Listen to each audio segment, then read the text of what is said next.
আমি বর্তমানে যে জায়গাটিতে দাঁড়িয়ে আছি এটি হলো আমাদের ঘাটিনা বীজ সংলগ্ন সলব। এখানে হলো উল্লাপাড়ার বিখ্যাত আমরা সলব দইঘর। এখানে দুই ভাইয়ের উদ্যোগে এই দোকানটি প্রতিষ্ঠা করা হয়েছে। এই দুই ভাইয়ের হলো খালেক এবং মালেক। এখানে আসলে আপনারা আপনাদের বিখ্যাত যে সলপের ঘোল এবং সলপের মাঠাই দুইটি জিনিসই আপনারা অত্যন্ত সুমিষ্ট এবং আপনারা এটি অত্যন্ত আনন্দের সাথে গ্রহণ করতে পারবেন। আমরা আজকে আপনাদেরকে ভিতরের পরিবেশটি দেখাবো। ঈদুল আজহার কারণে বিভিন্ন দূর দূরান্ত থেকে মানুষ আসার ফলে অত্যাধিক চাপ থাকায় ভিতরে ক্যামেরা নিয়ে যাওয়া সম্ভব হয়নি, তাই আপনাদেরকে বাইরের পরিবেশটাই দেখাচ্ছি। এখানে প্রতি 120 মণ দুধ প্রয়োজন হয় এই সলপের ঘোল তৈরি করার জন্য।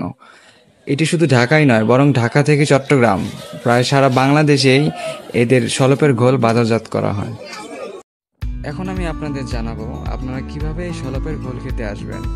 যাওয়ার পথে আপনারা ঘাটিনা ব্রিজ নামে এই ব্রিজটি দেখতে পারবেন, যেটি অত্যন্ত দৃষ্টিনন্দন এবং এখানে সবাই দাঁড়িয়ে ছবি তুলতে পারেন।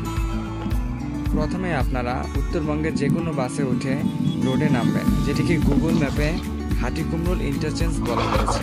সেখান থেকে আপনারা সিএনজির মাধ্যমে উল্লাপাড়া রেল স্টেশন পর্যন্ত যাবেন, যেখানে জনপ্রতি ভাড়া পড়বে 50 টাকা করে।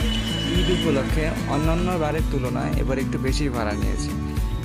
এরপর উল্লাপাড়া রেল স্টেশন থেকে আপনারা সরাসরি সলপ ঘোল দোকান পর্যন্ত ভ্যানে করে যেতে পারবেন, যেখানে জনপ্রতি ভাড়া পড়বে 30 টাকা করে।